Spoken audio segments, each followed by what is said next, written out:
Welcome back to the Buddhist audio bookshelf YouTube channel. Today, we are delighted to continue our journey through the illuminating pages of Noble Conversation, a study guide thoughtfully compiled by Thanissaro Bhikkhu. In this session, we'll delve into the profound teachings of chapters 5, the first noble truth, and 6, the second noble truth, wherein valuable insights and wisdom await. Your support means the world to us, so please consider subscribing, liking, and sharing our content. Your simple actions hold immense power, fueling our dedication to tirelessly work for the greater good of all sentient beings. Your engagement not only strengthens our mission, but also spreads the message of mindfulness and compassion to a wider audience. Join us on this transformative voyage as we explore the teachings that can truly enrich your spiritual journey. Thank you for being a part of our community, and together, let's make the world a better place through the wisdom of the Dhamma. Now let's start with Chapter 5. The First Noble Truth. The Buddha began his explanation of the first noble truth, the truth of suffering, not with a definition, but with a list of common examples. The suffering of birth, aging, and death, of sorrow, lamentation, physical pain, distress, and despair, of association with the unbeloved, of separation from the loved, and of not getting what you want. Except for the last, none of these examples needs any explanation. The canon explains not getting what you want as referring to cases where you're subject to any of the other examples of suffering such as aging, illness, and death and want to be freed from them simply through the power of wishing or prayer. The frustration of not being able to wish these forms of suffering away does nothing but add more suffering on top of the suffering already there. Instead, as we've noted, you have to focus your desires on following a course of actions that will actually bring all these forms of suffering to an end. Up to this point, the Buddha's explanation of suffering deals in things that are perfectly familiar. We've all suffered in these ways ourselves, or seen other people suffer from them. Then, however, he summarizes the suffering common to all these examples, and this is where he enters unfamiliar territory. In short, he says, the 5 clinging aggregates are suffering. This, too, he says, is something we've all experienced, simply that we don't understand it in these terms. Only when we understand what he's referring to by this summary can we begin to comprehend the first noble truth. First, the words aggregate and clinging. Aggregate is a translation of the Pali word khanda, which means heap, group, or mass. It also means the trunk of a tree, a meaning that, we'll see, is actually relevant to this context. The use of the English term aggregate to translate khanda comes from a distinction, popular in 18th and 19th century European philosophy, between conglomerates of things that work together in an organic unity called systems and other conglomerates that are mere random collections of things, called aggregates. Translating khanda as aggregate conveys the useful point that even though the physical and mental processes that are classed as khandas can seem to have an organic unity, they're actually shaped by discrete choices. Still, it's important to bear in mind that the mind does shape the aggregates toward purposes, and that although those purposes can often be random or conflicting, they can also be more or less consistent, a fact that makes a path of practice possible. The 5 aggregates are form. Any physical phenomenon, although the Buddha's focus here is less on the physical object in itself, and more on the experience of the object, in terms of your own body, the primary focus is on how the body is experienced from within. Feeling. Feeling tones of pleasure, pain, or neither pleasure nor pain. Perception. The act of recognizing, mentally labeling, and identifying experiences. Fabrication. The intentional shaping of experience, and consciousness. Awareness at the 6 senses, the 5 physical senses plus the mind is the 6th. There's something of an anomaly in that the term fabrication in some contexts covers all 5 aggregates, and yet in others is listed as one of the 5. That's because the mental act of fabrication shapes your actual experience of all physical and mental phenomena, in the dimensions of space and time. It chooses among the potentials for any of the aggregates made available by past actions, and turns those potentials into the actual experience of those aggregates in the present. Fabrication is a name for one of the aggregates, refers specifically to this mental process. As a term for all 5 aggregates, fabrication covers both the processes of fabrication and the fabricated phenomena physical and mental that result. It's important to note that the canon defines the aggregates in terms of verbs feelings feel, perceptions perceive, even form deforms, making the point that these aggregates are processes and activities, rather than solid things. As for clinging aggregates, this expression doesn't mean that the aggregates cling. Instead, it refers to the act of clinging to the aggregates. In fact, the suffering lies in the clinging.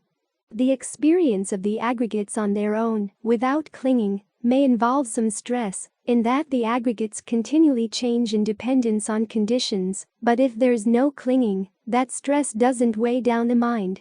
This means that the suffering referred to in the First Noble Truth is the suffering of clinging. The aggregates aren't the problem.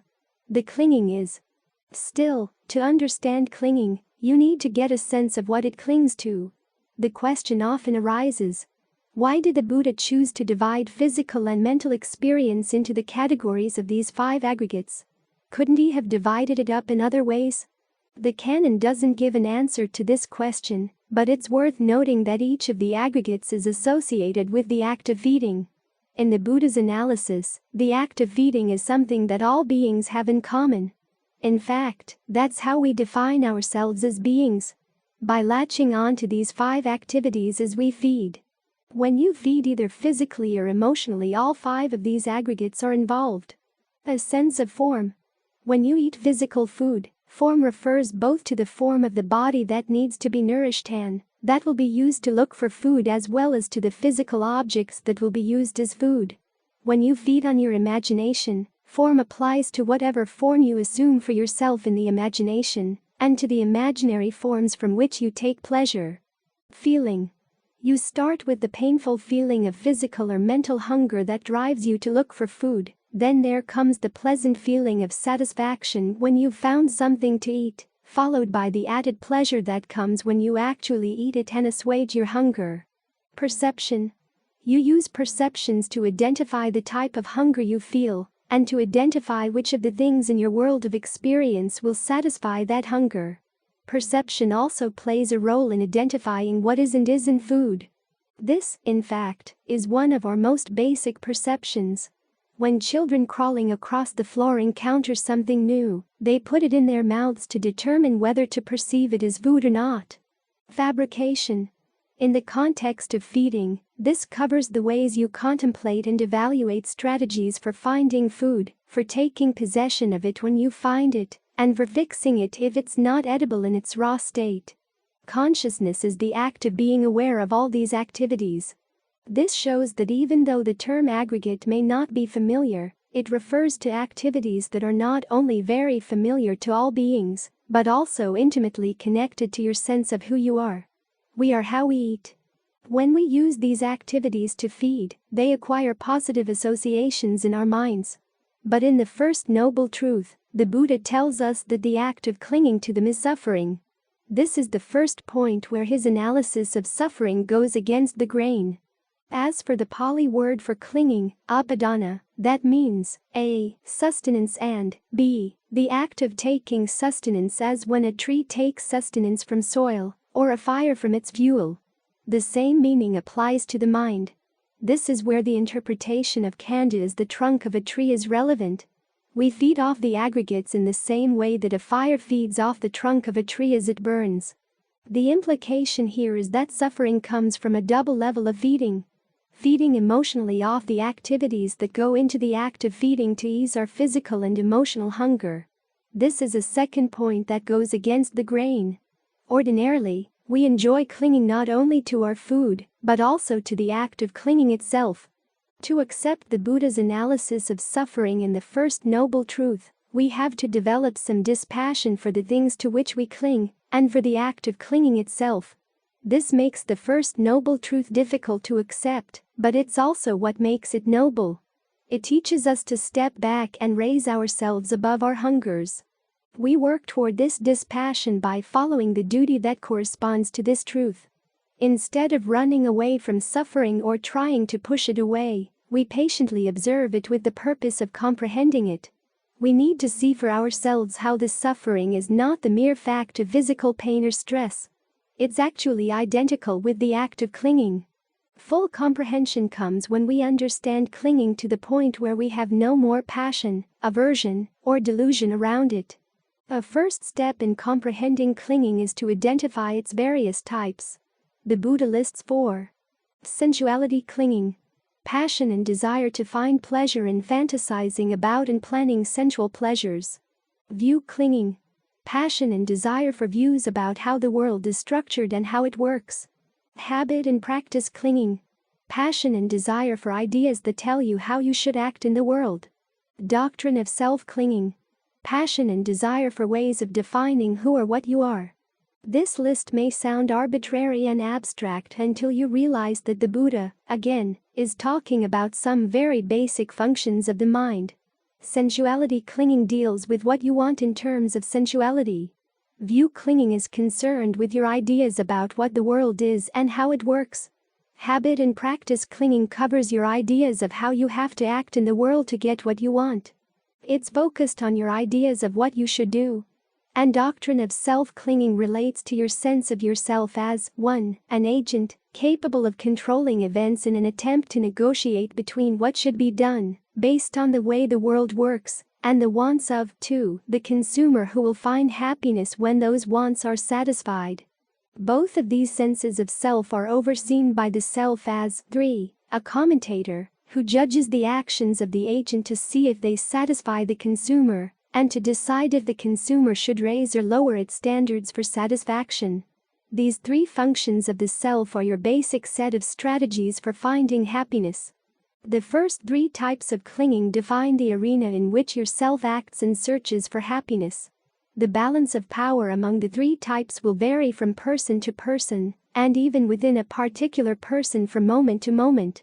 On the occasions when you want to reject all constraints on trying to fulfill your sensual fantasies, you might be inclined to accept a materialist deterministic worldview, where sensual pursuits are not subject to moral judgments, and where the shoals of the world counsel the pursuit of pleasure wherever you find it. This would be a case of sensuality clinging dictating your view of the world. At moments when you want to believe that your dignity as a human being lies in your ability to choose your actions, you'll be inclined to adopt a non-deterministic worldview where choice is real. This would be a case where habit and practice clinging dictates your view of the world and what your attitude towards sensuality should be. There are not a few cases where people change their worldview to fit in with their desires of the moment. There are also cases where their wants run up against the shoals and what is of a worldview to which they're committed for other reasons.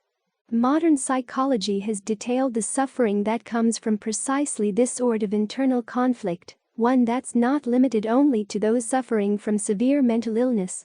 Freud, for instance, described it as the ego's constant need to negotiate among the shoals of the superego, the wants of the id, and the what is of the reality principle. Jung saw the issue as a clash between the shoals and wants of the individual ego and the shoals and wants of the unconscious. However you analyze it, this conflict is a common feature of the human condition.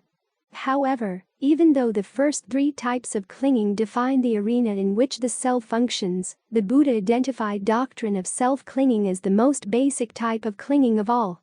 In fact, only in a teaching where this type of clinging is comprehended, he said, can people reach awakening. That's because your sense of who you are explains why you're invested in seeing the world a certain way, and in believing that certain things should be done in order to attain what you want. Without your desire to gain pleasure for yourself, views of the world or of how you should act wouldn't have much hold on the mind.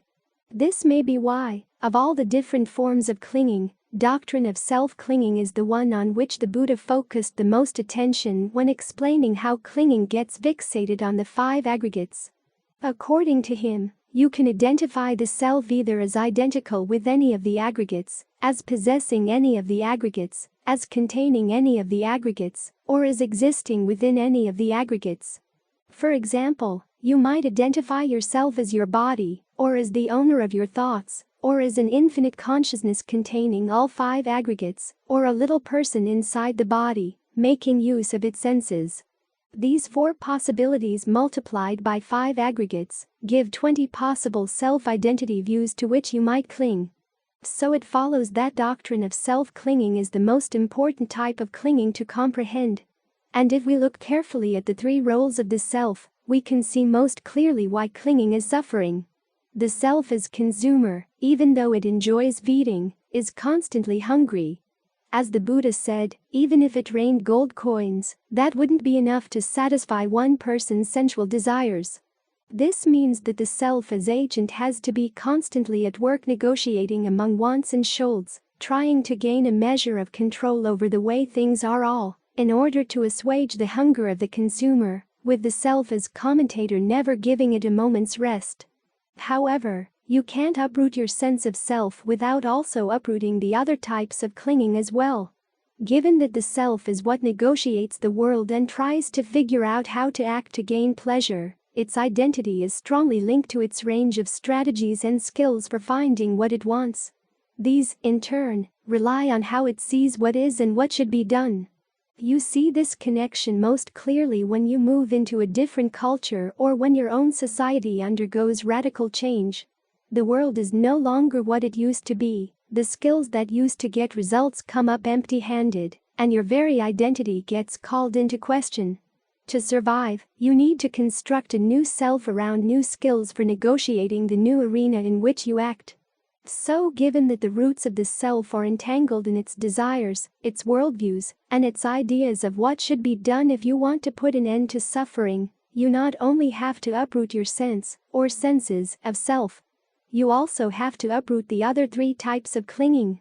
Your attachment to sensuality and to your sense of how you should act, given your views on how the world works.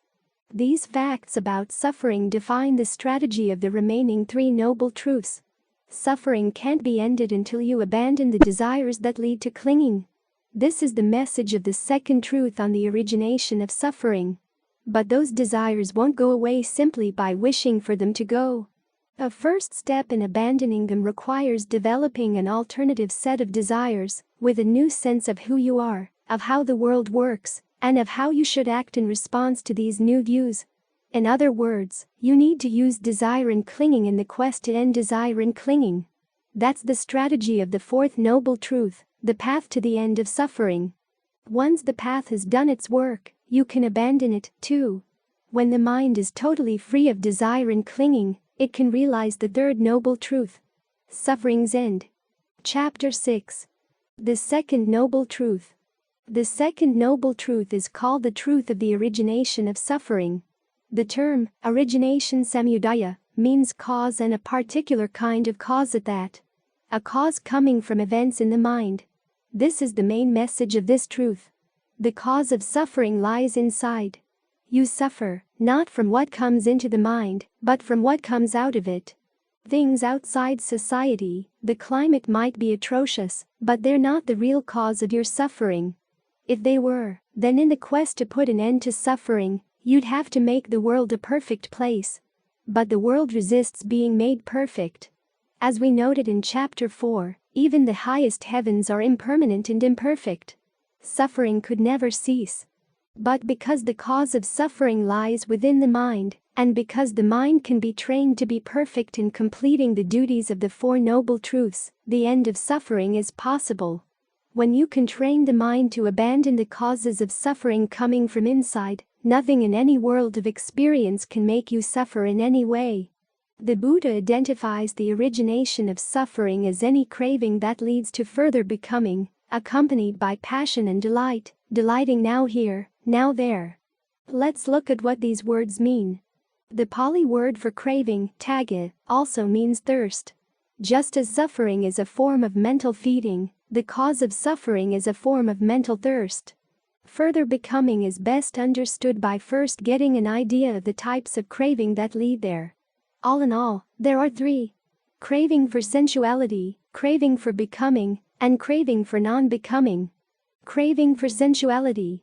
As we noted in Chapter 5, sensuality refers not to sensual pleasures themselves, but more to the mind's fascination with thinking about and planning them. In fact, a large part of sensual pleasure lies in the fantasies we use to embroider it. Playing up pleasures we've had in the past is a way of inciting desire for more pleasures in the future. Craving for becoming. Becoming, bhava, is the act of taking on a self-identity in a particular world of experience. The word self here can mean any sense of who you are. Finite or infinite, material or formless. World can be either an interior thought world or any of the outside worlds into which beings are born to pursue their desires. These becomings can exist on any of three levels: the level of sensuality, the level of form, and the level of formlessness. A becoming on the level of sensuality would include the experience of pleasures or pains of the five physical senses. A becoming on the level of form would include the experience of the form of the body as felt from within. A becoming on the formless level would include the experience of such formless dimensions as infinite space or infinite consciousness. In the Buddha's analysis, becomings involving outside worlds come from becomings of inside worlds within the mind. In every case, they begin with desire for a certain pleasure, for example, or to take on a particular role in a world. A sense of the world then coalesces around the object of that desire. This world will include everything relevant to attaining the desire, plus anything that might stand in its way. At the same time, a threefold sense of self develops around the desire as well: the self in the same three roles that we mentioned in Chapter 5. The self as agent, the self as consumer, and the self as commentator. For instance, if you have a desire for some ice cream, the relevant world would include the nearest place where ice cream can be found, plus anything that would allow you to get there and obtain the ice cream, as well as anything that would get in the way. Other aspects of the outside world irrelevant to your desire for ice cream, political events, the weather 500 miles away, wouldn't play a role in that particular becoming. Your sense of self as the agent in that becoming would include your body, as either capable or incapable of getting the ice cream. If you can make ice cream, that skill would be relevant to that particular sense of self, too. If you have to buy the ice cream, the amount of money in your pocket or your bank account would be more relevant. Your sense of self as the consumer, of course, is the you who hopes to enjoy the ice cream once it's obtained, while your sense of self as commentator judges whether the desire is worth pursuing and, if so, whether the other two selves do their job to your satisfaction. Here, too, things you might identify as self in other contexts, but irrelevant to your desire for ice cream: your religious views, your status in your community wouldn't be a part of your identity as a producer or consumer of ice cream. As we noted in Chapter 5, your sense of the world and your identity within that world shape each other. If you know how to make ice cream, you'll see the potential for ice cream in areas where you wouldn't think to look if you lacked that skill. If you live in a world where ice cream is believed to be unhealthy, your sense of self as consumer or commentator will have to choose whether to identify yourself as one who follows the prevailing view or as one who defies it. The mind goes through many of these becoming in the course of a day, often with a different sense of the world and sense of self in each case. This is why your sense of who you are and where you are can change so quickly. Craving for non-becoming is the desire to see a particular becoming come to an end. This type of craving can be motivated by any number of reasons. For example, in some cases, you might want to see a becoming end because the root desire that generated it has been thwarted, as when you fall in love with someone who then calls off the relationship. In other cases, it's because your sense of the world or of yourself in that becoming has involved some unanticipated suffering, as when you marry the person you love, but the marriage turns out to be a disaster. Or it may be because another becoming has arisen in the mind around a desire that conflicts with the first becoming, as when you're stuck in a bad marriage and fall in love with someone else. In all cases, the craving for non-becoming finds delight in its desire to escape from the becoming in which you find yourself. These three forms of craving lead to the four forms of clinging in the following way. Craving for sensuality, of course, leads to sensuality clinging. Craving for becoming and non-becoming lead to views about the self in the world and how it should behave in negotiating the world. The remaining three objects of clinging. All of these three forms of craving have one feature in common. They all lead to further becoming, further in the sense that they lead to more states of becoming either on a purely mental level or on the physical level, creating the conditions for rebirth after the death of this body. Central in all cases is the fact of location. These forms of craving generate further becoming by delighting in an object of desire in a particular location, physical or mental. This is the meaning of the phrase, delighting now here, now there, and the definition of this noble truth. This focal location acts as the kernel around which a sense of self and a world of becoming conform. Acts of craving not only focus on pre-existing locations, they also create new locations in new states of becoming. This is how the process of further becoming keeps finding or conjuring up new worlds to inhabit. Old worlds of becoming may fall away, but craving can keep creating the possibility for new ones, potentially without end. It's easy to imagine how any of these three forms of craving would have a strong grip on the mind at the moment of death.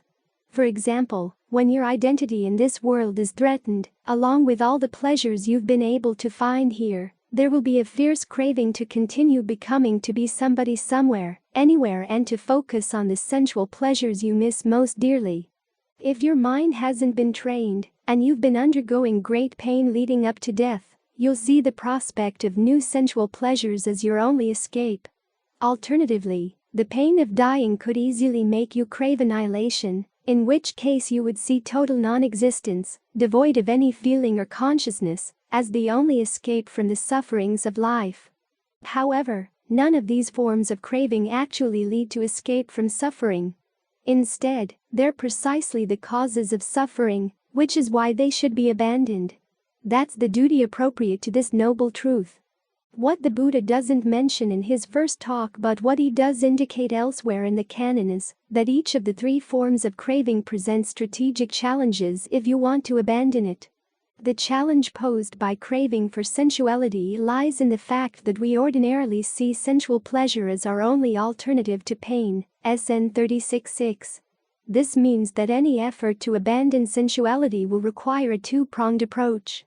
On the one hand, we need to learn how to see the drawbacks of sensuality. On the other, we need to provide the mind with an alternative, non-sensual pleasure with which to nourish itself along the way. Otherwise, as the Buddha notes, even when you see the drawbacks of sensuality, if you don't have access to a higher form of pleasure, the mind will revert to its original craving for sensuality or for forms of sensuality that are even worse. Also, because craving for sensuality leads to becoming, it actually entails craving for becoming. This means that you can't abandon it without attacking craving for becoming at the same time. The challenge posed by craving for becoming lies in the fact that we use our various senses of self and of the world as tools for finding happiness, so we have difficulty imagining how we could achieve anything desirable without them. To pursue a path of practice that will end this type of becoming, you have to see that you'll benefit from taking it on. This point may seem paradoxical after all. When there's no more becoming, there will be no sense of you, but strategically it's necessary. People accustomed to thinking in the terms that constitute becoming need reasons that make sense within those terms before they'll adopt any path of practice. As long as you're still attached to your sense of self, you want to know that you'll benefit from following the path. To satisfy this desire, the Buddha provides repeated reassurances that even without a sense of you or a world, there can still be the experience of the highest form of happiness. In fact, it's only when your usual tools for finding happiness, your sense of yourself operating in the world, are abandoned, that this higher happiness can be attained. However, the fact that craving for non-becoming also leads to becoming presents a further strategic challenge, one that's particularly tricky. Even though the Buddha encourages you to end craving for becoming, you can't simply replace it with craving for non-becoming. If you do, you'll cling to the desire to end becoming, and that act of clinging, it counts as view clinging, will involve notions of self and world leading to more becoming. The way out of this dilemma is to look at the processes leading up to becoming, such as sensory contact, feeling, craving, and clinging, as events in and of themselves, and to develop dispassion for them before any sense of self or world can coalesce around them. The Buddha calls this approach seeing what has come to be, ta, as what has come to be.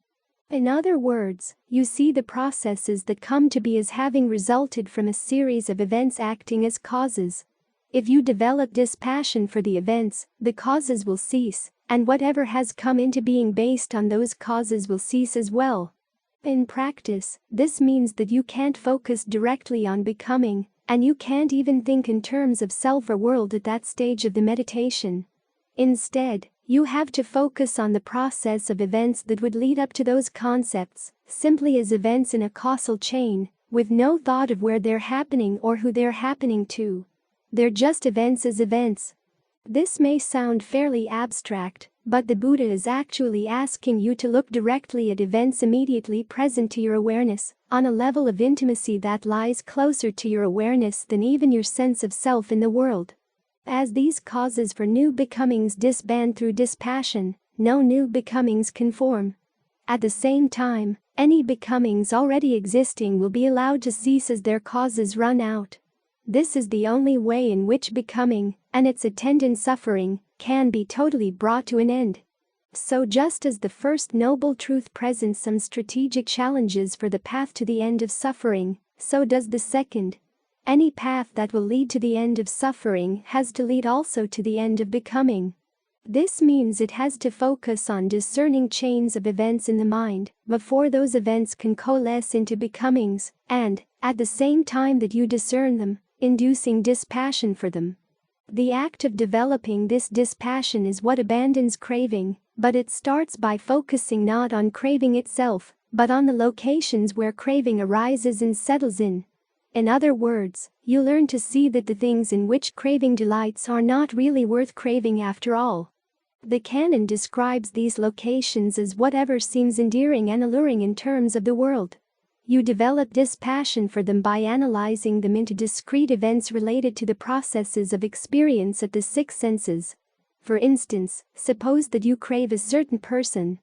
When you see that the craving is causing suffering and you want to be free of it, you start by analyzing the allure of the craving, as to where it might be focused in the internal sense media of the senses of sight, hearing, smell, taste, touch, and ideation, or their external objects. Sights, sounds, aromas, flavors, tactile sensations, and ideas. You then further break the sensory process down into the events that surround experience at these senses. Contact between the senses and their objects. Consciousness at that contact. Feeling born of the contact. Perceptions of the sensory objects. Intentions for the sensory objects. Craving for the sensory objects. Thoughts directed at sensory objects, and evaluation of sensory objects. Directed thought and evaluation are the Buddha's analysis of how you use perceptions and feelings to talk to yourself. Here again, this analysis may seem abstract, but as we noted above, you're actually moving from a mental construct, your sense of the other person, to the events directly experienced in your own awareness, out of which you assemble that construct. You find that what seemed so obvious to begin with, your sense that the craving was focused on the other person, is not so obvious after all. Maybe you were attracted more to your perceptions about that person, or to the way you talk to yourself about yourself in relation to that person. That's where the craving was really focused. On the perceptions or the thoughts and evaluations about the relationship. Your craving wasn't really focused on the other person at all. This is why personal relations can be so precarious. You're not really in love with the other person. You might be in love with your intentions around that person. You might even crave your cravings, which often have very little to do with who that person really is. And because you're not fully aware of where your cravings are actually focused, they can move around quite quickly, now here, now there, from perceptions to intentions to other cravings, playing hide and seek without your even knowing it. No wonder your cravings can find it so easy to lie to you. You can expand this realization to see that all cravings can be deceptive in this way, which makes you stop and think. This would apply to the cravings you might experience at the moment of death, and which would determine your future state of becoming. At the same time, you see that the events on which your cravings are focused are ephemeral and dependent on conditions, so they are undependable sources for genuine happiness as well. Seeing how craving and the objects on which it focuses are so inconstant and unreliable, you move closer to wanting to develop dispassion for any craving that would lead to further becoming. This is how you begin to fulfill the duty with regard to this noble truth. And this is where you see why this truth is noble, in that it induces you to develop a noble sense of dispassion toward your cravings. Here it's important to note that the desire to develop dispassion in this way is not classed as part of the second noble truth as a cause of suffering. Instead, it's classed under the fourth noble truth, as part of right effort in the path leading to the cessation of suffering. This is the desire you develop to end desire. Now, this, too, presents a strategic challenge, in that a healthy sense of self is necessary to cultivate this desire, and this sense of self will involve a level of becoming. This means that a certain measure of becoming will have to play a role in following the path. This path becoming, though, can eventually be abandoned through right view, after it has done its work of abandoning the causes leading to other states of becoming. This is why the Buddha used the image of the raft to illustrate how the path works. You hold on to the raft until it has taken you to the far shore. Then you can let it go. Another image from the canon is of going to a park. To make the effort to arrive at the park, you need desire to get there. Once you're there, you don't need the desire anymore. Thank you for your attentive presence as we conclude chapters 5 and 6, addressing the first and second noble truths. As you're aware, the Buddha earnestly urges us to propagate his teachings for the betterment of all. The arduous task of transforming this book into an audiobook is complete. Now, it's your turn to contribute. Please share this video with your friends and family, enabling them to reap its benefits by subscribing, liking, and sharing. Let's collectively extend the reach of this profound wisdom, fostering its positive impact on countless lives. Your support is invaluable in this noble endeavor.